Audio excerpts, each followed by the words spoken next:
人兽大战结束后，双方约定由半兽人统治世界。每100年，人族与兽族会举行一次联姻仪式，当代第一位降生的半兽人子嗣将成为人兽联盟的下一任统治者。前世，我选择嫁给以忠诚闻名的狼族长子。我是第一个为他诞下子嗣的人，一只稀有的半兽人白狼。我们的儿子被立为联盟储君，我的丈夫也因此权倾朝野。而我的妹妹因贪图狐族的美貌嫁入其中，却没那么幸运。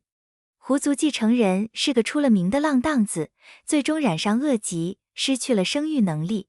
满怀嫉妒与怨恨的妹妹放了一把火，将我和年幼的白狼儿子活活烧死。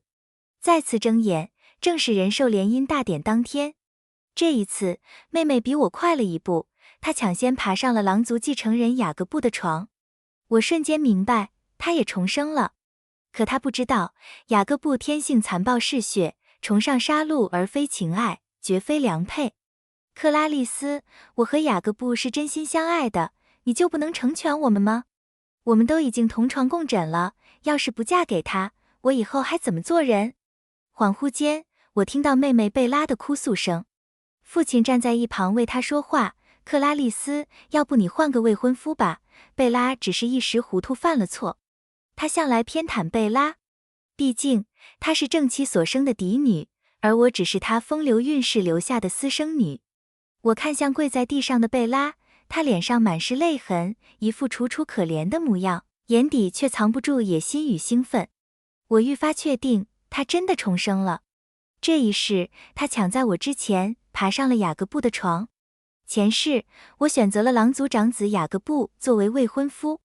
我觉得蛇族冷血无情，狐族轻佻不忠，龙族高傲自大，唯有以忠诚著称的狼族才值得托付。嫁给雅各布半年后，我怀上了孩子，随后生下了半兽人白狼，我们的儿子特里斯坦。作为人兽联姻后诞生的第一个半兽人，特里斯坦顺理成章地成为了联盟下一任领袖。贝拉痴迷狐族的美貌，选择了他们的继承人卢西安。可他没想到，卢西安是个无耻的花花公子，身边情人不断。最终，他因他染上恶疾，失去了生育能力，被狐族唾弃。他将自己的不幸归咎于我，嫉妒我过得比他好。一天夜里，他偷偷给我下了药，放火烧死了我和特里斯坦。回忆起这些，我心中恨意翻腾，恨不得立刻杀了贝拉，为特里斯坦报仇。我在衣袖里攥紧拳头，掌心的疼痛让我稍稍冷静。随后，我缓缓点头，脸上露出理解的神情，掩盖住内心的怒火。既然贝拉和雅各布是真心相爱，我绝不会阻碍他们的幸福。贝拉没料到我会这么轻易答应，她挤出来的眼泪尴尬地挂在眼角。贝拉，快起来，谢谢你姐姐成全。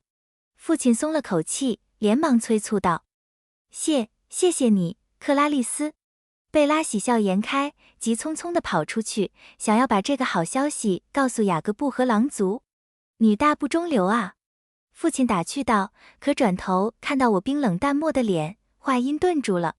克拉丽丝，适龄的兽族继承人只剩下蛇族的德拉科和狐族的卢西安了。我还是觉得狐族更合适，颜值高，地位高，显然比蛇族强多了。再说，贝拉之前也说过。我打断他，父亲，我选择嫁给蛇族的德拉科。对大多数人类来说，蛇类冷血无情，这种偏见也延伸到了蛇族兽人身上。数千年来，从未有人类选择嫁入蛇族，因此他们从未出过一位联盟统治者。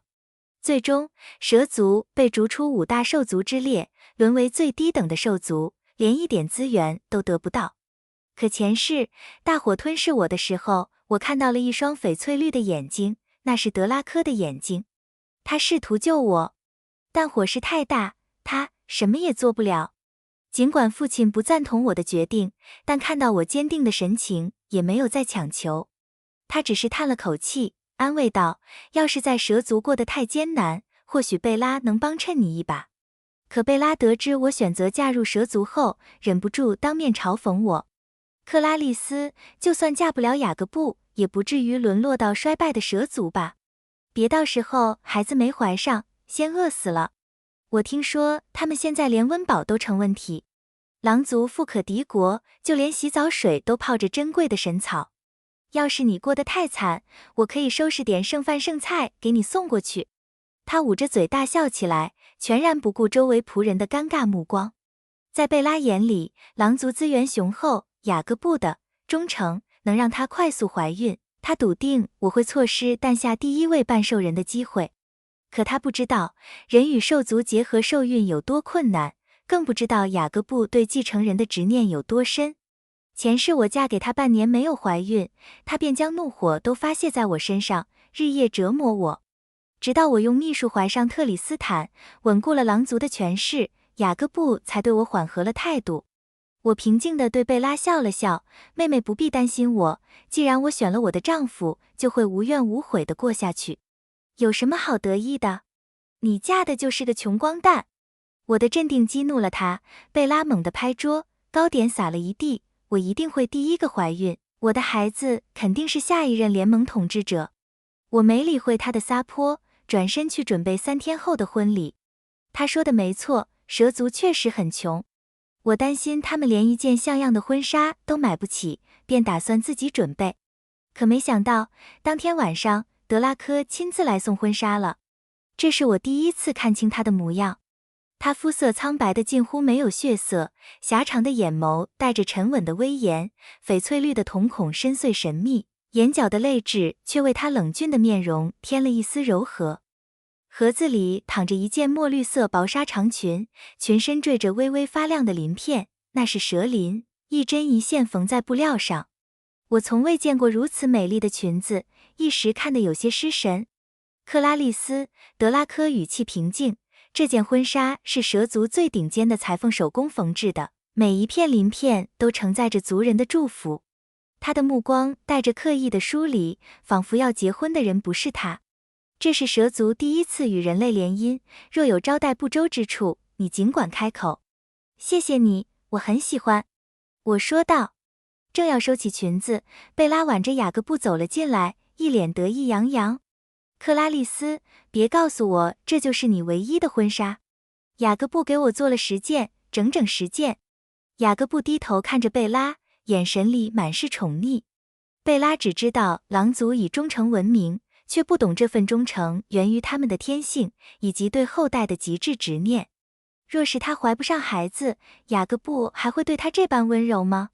德拉科握着蛇杖的手微微收紧，随后抬眸看向我。克拉丽丝，若蛇族让你受了委屈，我向你保证，我德拉科此生绝不背叛你。贝拉嗤笑一声，谁不会说漂亮话？有本事生下孩子再说。如今的他满口都是孩子，前世的不孕成了他心底的刺，这一世他一心只想怀孕，甚至没结婚就已经搬去了雅各布家。从这一点来说，他和雅各布倒是天生一对，都对继承人有着偏执的执念。贝拉，不如专注于自己的婚礼吧，免得别人以为你觊觎我的未婚夫。我淡淡一笑，在贝拉和雅各布难看的脸色中，拉起德拉科的手，转身离开。身后还能听到贝拉缠着雅各布的尖声，隐约传来怀孕、孩子、下一任统治者的字眼。愚蠢的妹妹。重活一世，他依旧认为孩子是他通往权力的唯一捷径。德拉科清冷的声音在耳边响起：克拉丽丝，我知道你选择我是别无选择，但我承诺，在我的能力范围内，绝不会让你受苦。我本能的转头，不小心撞进了他的怀里，一股陌生却好闻的气息萦绕鼻尖。我抬头看着他，一字一句清晰地说：德拉科，我选择你是心甘情愿的。德拉科眼中闪过一丝复杂难辨的情绪。好，克拉丽丝。3天后，婚礼如期举行。2场婚礼在同一家豪华餐厅举办。狼族的婚礼比前世还要铺张，他们甚至邀请了隐居的凤凰族前来助兴，各大贵族悉数到场。而蛇族的婚礼虽然安静，没有尊贵的宾客，族人们却都面带真心的喜悦。毕竟，这是他们第一次与人类联姻，或许也是他们终于有机会诞下联盟统治者的希望。仪式结束后，我与贝拉正面相遇。他故意扬起下巴，让我看清他脖子上的痕迹。克拉丽丝，没想到狼族男人这么有耐力。照这样下去，我很快就能给他们生个继承人了。我礼貌地笑了笑，那我真心祝你好运。贝拉严重低估了人与兽族结合受孕的难度。两族物种本就不同，就算条件再好，自然受孕至少也需要1年时间。他以为我前世怀孕很容易，便觉得自己也能轻松怀上，甚至向狼族吹嘘半年内就能怀孕。消息很快传开了。雅各布见他如此有信心，也没有丝毫怀疑。可在贝拉看来，我的镇定就是对他的挑衅。算了，跟你说了你也不懂，你嫁的就是个乞丐哦。他轻蔑地瞥了一眼旁边的蛇族族人，提起裙摆从我身边走过。我一把抓住他的胳膊，拦住他，贝拉，道歉。向蛇族道歉。他脸色一沉，猛地抽回胳膊大喊，克拉丽丝，你疯了吗？大厅里剩余的宾客都停下脚步，好奇地看着我们的争执，等着看好戏。最后，父亲不得不出面调停。了解事情原委后，他逼着贝拉向蛇族道歉。蛇族虽在兽族中地位最低，但面对人类的羞辱，他们依旧会团结一致。离开前，贝拉恶狠狠地瞪了我一眼，低声咒骂，克拉丽丝，这一世我一定会赢，你等着瞧。新婚之夜，我看着德拉科赤裸的身体，愣在原地。没人告诉过我，蛇有2个。看到我在床上一动不动，德拉科误会了。他脸色苍白地弯腰去捡衣服，准备穿上。你在干什么？我抢过他手中的布料，脸上写满不悦。我以为你不想，他结结巴巴地说，尴尬地站在床边，眼底的翡翠绿暗淡了几分。既然他不肯主动，那就我来。我上前搂住他的脖子，将他拽倒在床上。身体相触的瞬间，那股熟悉的淡淡气息再次包围了我。